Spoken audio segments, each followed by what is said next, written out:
Amy Baxter, editor of Retail Leader, and welcome to Trend Talk. Every week on Trend Talk, we identify a retail trend across the industry and give it a deep dive with an insider. This week, we're talking about the latest retail design trends. And with me today is a retail design and construction expert, Marianne Wilson. She's the editor-in-chief of Chain Store Age, and she's the go-to person for all things big box stores. So Marianne, I'm super excited to speak with you today. So thanks so much for being here. Could you introduce yourself? Sure, and thanks, Amy, for that nice invite. Thanks, Amy, for that nice introduction. As Amy said, I'm Marianne Wilson, editor-in-chief of Chain Store Age, which was founded in 1925 at the dawn of a new retail phenomena. It was called the chain store. So Chain Store Age today is a leading provider of retail news and analysis for retail headquarters executives across all sectors of the industry, from specialty stores to big box stores to pure play online retailers. We report and analyze trends and strategies in really all areas of store operations and store development. That includes technology, finance, store design, store construction, facilities management, retail real estate. About the only thing we don't cover is merchandising and the products that retailers sell. Cool. Awesome. Well, I'd love to start out with sort of an overview of this trend. And I'm wondering if first you could tell us what are some of the latest design trends that you're seeing or you've heard about in the retail space? Sure, Amy. So I think the biggest macro design trend, it's really not new, but it's certainly one that has showed no signs of losing momentum. And that would be the end of cookie cutter stores. Mm-hmm. You know, the days when retailers could rely solely on a cookie cutter store design to expand their portfolio or even to renovate their portfolio, those days are really over. And that trend really goes hand in hand with another big trend, which is tailoring stores and assortments to local tastes and local demand. So when you talk about that trend, I would say that Nike, with its deep pockets, is probably at the head of the pack in this regard with its Nike Live format. It's a couple of years old, and it's really interesting. So the location and the product assortment in a Nike Live store is selected using insights gained from Nike's analysis of activity and buying patterns of its loyalty program. So each location not only has products that are in sync with those members' taste, but they have elements that speak to the locale, maybe a mural, things like that. So that's one example. But, it's not just companies like Nike and specialty stores that are doing it. I would say even some mass retailers are on this trend. Target is a good example. It's getting more granular with its merchandise and adding design elements that speak to the location. So Target's opened 12 stores this year so far. And almost every one, I would say, has some type of a location-specific element. One of my favorite is their new store in Portland, Oregon. It's located in a building that formerly housed a bowling alley. So they have this big bullseye, that being, Target's signature, right, and it's made out of bowling pins. So, that's one big trend in design, I would say, customizing stores in some ways to the locale. That's very cool, especially for Portland, because it's I think their motto is like, keep it weird. They definitely like their individuality there. Yes, yeah. So how has the COVID pandemic also affected retail design? Well, here again, I really think the pandemic and the resulting online sales boom, because those two things, when you talk about the pandemic and retail, you can't separate them. So I think the pandemic and the sales boom also here accelerated things that had been in place for some time. Okay. And starting with the reconfiguration of the front of the store to allow for changes in checkout procedures, and probably even more significantly, areas dedicated to BOPIS, buy online, pick up in store. So this is also playing out on the exterior of freestanding stores. So we're seeing specially marked parking spaces for picking up online orders. And in the case of some retailers, dedicated areas of the parking lot or the exterior just for curbside pickup. Right. So Another change in design that it goes hand in hand with the increased online demand is that more room in stores is being allocated to the back of the house in order to accommodate goods for online order pickup. So some retailers are allocating less space to the sales floor because they're using their stores basically as mini fulfillment centers for online orders. And this is a big change in that it's causing retailers and store designers to basically rethink product layouts, displays, product adjacencies, fixture placements, all kinds of things like that. I think one of the most interesting examples, and we'll see how it plays out, is Best Buy. So they're doing a test with 4 stores in the Twin Cities area, their home base, in which the stores are now serving as primary fulfillment hubs.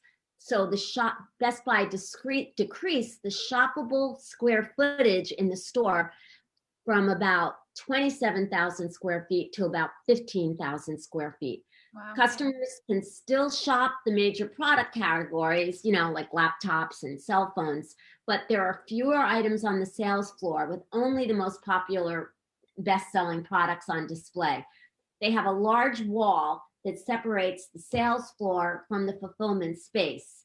And then the checkout, the customer service, and the store pickup have all been moved to one area. And there's service desks built into the wall that, customers can walk up to. So, this is a test, so we'll see how it plays out. But, if it works out, I can see them doing this in some of their other locations, and and other retailers, will basically, pick up on the trend. So I would say the pandemic has just greatly accelerated things like this and the integration of technology, into the physical store experience, something that, of course, has been gaining ground for a while.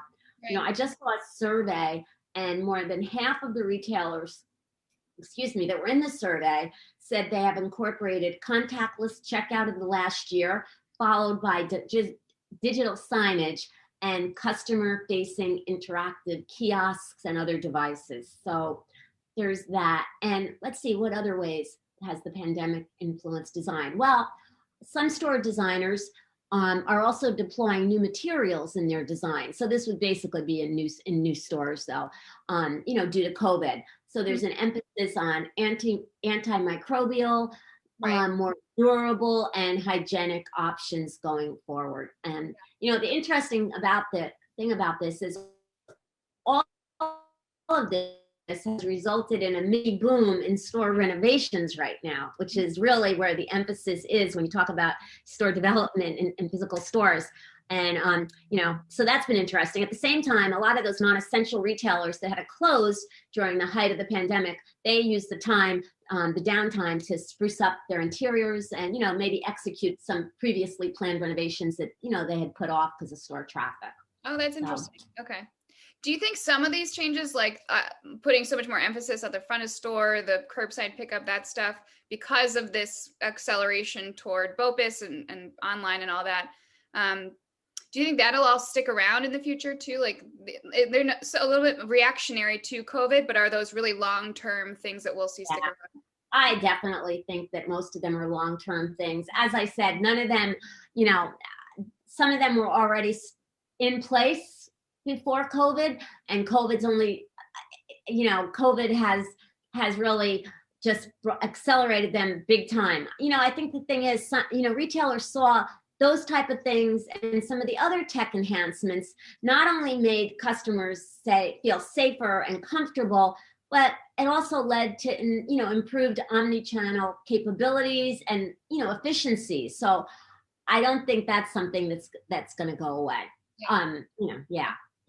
Well, one other area that we're seeing is like some more experimentation in retail. So we've talked a little bit about the individuality that's going on, but there's more changes that are just bigger transformational changes. I think one, like in convenience stores, there's being a lot more restaurant options being added. And then Dick's Sporting Goods is adding these huge attractions with a track and climbing walls and soccer experts. So what's behind this transformation of wanting stores to have just not be a store anymore, just have a bigger experience? Well, first of all, I don't think it's a transformation. I mean, that's just my personal. I think it's more of an evolution. Okay. And, you know, I've been covering retail and especially retail design for a long time. And one thing I've learned is that, you know, retailers are always evolving with new formats and new concepts, you know, to meet the changing needs of the marketplace and consumers. You know, they need to give customers reasons to come back. And that's that's more important than ever now because customers have so many choices to shop 24/7 online. So does it seem like there's more experience and more things happening now? Yes, because the need is really great now because of online. So retailers have to step up their games. You know, just having the product in the store is not enough anymore. It certainly isn't, at least for most categories. You know, I hate to talk about retail in general because the categories are so different. You know, but product for some retailers has now become interchangeable in cases. So it's the customer experience that can drive engagement and loyalty. So, and the customer experience is one that, you know, it has to do with this transformation or evolution to put more of an emphasis on the customer experience. So you mentioned Dick's Sporting Goods. So Dick's is one of the best examples of a retailer that's always evolving. So it's the nation's largest sporting good chain, but, you know, it faces increasing competition, especially online. So it's been updating its physical store fleet with experiences such as, you know, in-store soccer shops with these, you know, expert cleat fitting. You know, you can't do that online. You can't have an expert physically take your foot or your kid's foot and say, is this the right fitting shoe? Right. And, you know, and then you mentioned the track. So they're not rolling out tracks, but they opened a 10,000 square foot new concept called Dick's House of Sport. So yeah, it has an indoor rock climbing wall, has an outdoor field and running track, it has virtual golf bays, among other features. So, you know, Dick's is not, they're not going to roll out a chain of Dick's House of Sport. I mean, I predict they won't, but who knows? But anyway, what they are going to do is what a lot of retailers do. They build a handful of these big stores, for lack of a better word. You know, I don't mean big in square footage, although this one is. They just build these stores packed with experiences, things like that. And what they do is use them more as testing laboratories.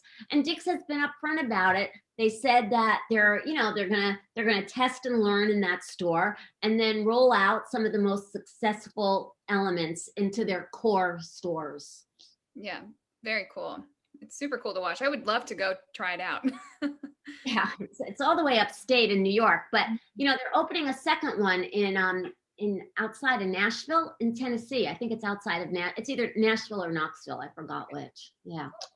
Well, I think we have time for one more question, and I want to ask you if you have any other predictions for the future of retail design. Well, not the future. Yeah, I think retail design is going to be more important than ever going forward. You know, there was this whole long thing about, you know, retail stores are dead during COVID, and you know, people were saying it's really the end of the physical store. I mean, people have been saying that, you know, since the dawn of online shopping, and I don't think that's true. If anything, you know, things like BOPUS and things like that are still tied into the store because, you know, people are going to the store to pick up their online orders. So the store is really important. So I guess if I had a prediction, it would be that retail design is going to be more important than ever going forward. I just hope that retailers, you know, continue to update their store fleet with you know, experiences where it makes sense. It, you know, doesn't make sense for an off-pricer to spend all that kind of money. They should be, you know, but where it makes sense. So that would be my only prediction. And I do think customers will return to stores. I've seen survey after survey that says that's true. So I'm very hopeful. Cool. Awesome. Well, thank you so much, Marianne, for your valuable insights. I think it's super exciting to think about how these stores are changing and what they're going to look like in the future as it's changing now. Designs are being shaped today. Well, next time you're in New York, you'll have to visit one of the most experiential stores that have opened in a while, which is going to be the new Harry Potter store. Oh my gosh. Oh, please. Yeah. That's exactly my age bracket. I am the Harry Potter child. So So I'm looking forward to that. That's going to be jam-packed with all kinds of interactive experiences and state-of-the-art, state-of-the-art interactivity for customers. So it should be really fun. awesome. Very cool. So that's going to do it for us this week on Trend Talk, and we'll see you back here next week with another retail trend.